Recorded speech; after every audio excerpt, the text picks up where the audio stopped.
Hello, and welcome to Math with Usna. In this lesson, we're going to talk about inductive and deductive reasoning.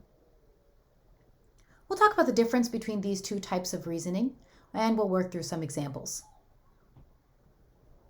Just to start off, what do these even mean?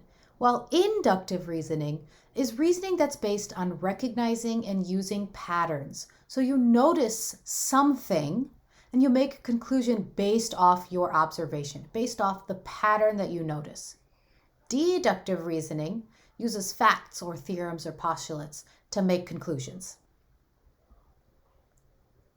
A counterexample is a sentence or a diagram that proves a statement false.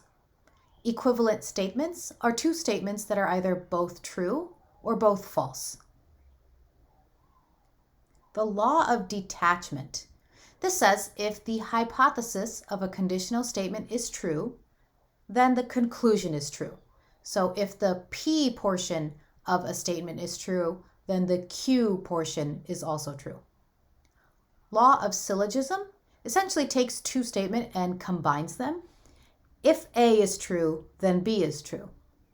If B is true, then C is true. Notice how I've got B as both the hypothesis in one and the conclusion in the other. Essentially what I can do is eliminate it completely. It's like getting rid of the middleman. I just jump straight to if A, then C. Let's do an example of a counterexamples. The statement is all triangles are right triangles. Obviously, this is not a true statement.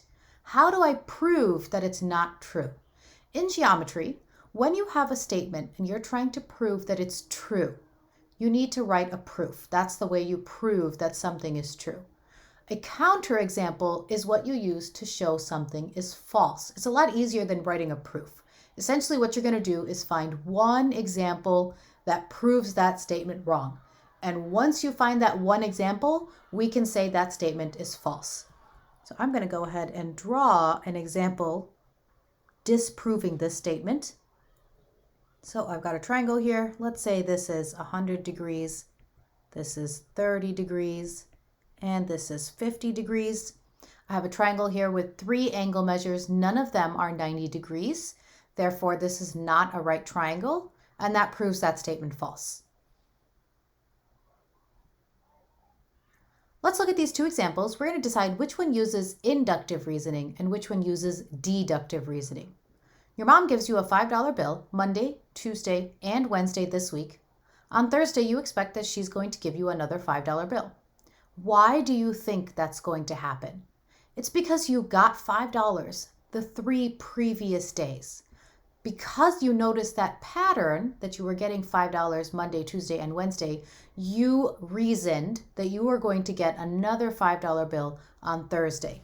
This is inductive. You looked at the pattern and you made a conclusion based off that pattern. Next example, your mom tells you that you will get a car if you get all A's in school this year. At the end of the year, you have 1 B. What conclusion can you make? Well, the conclusion that you can make is that you're not going to get a car. Why not? Because the statement was, if you get all A's in school, then you will get a car. You did not get all A's, so you reason that means you're not going to get the car. This is deductive reasoning. You're using that statement to make your conclusion.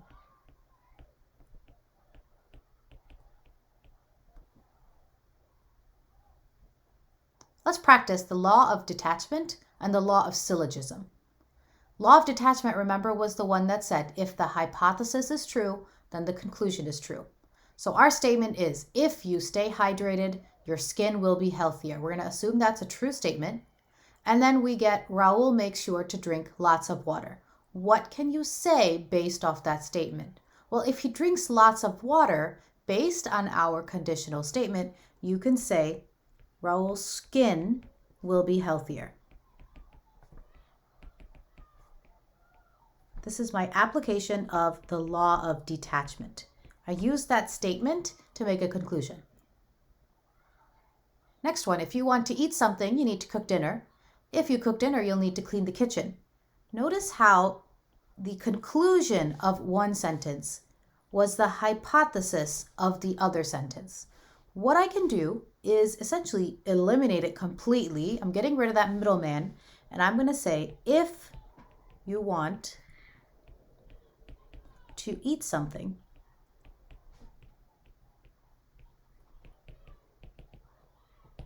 then you'll need to clean the kitchen.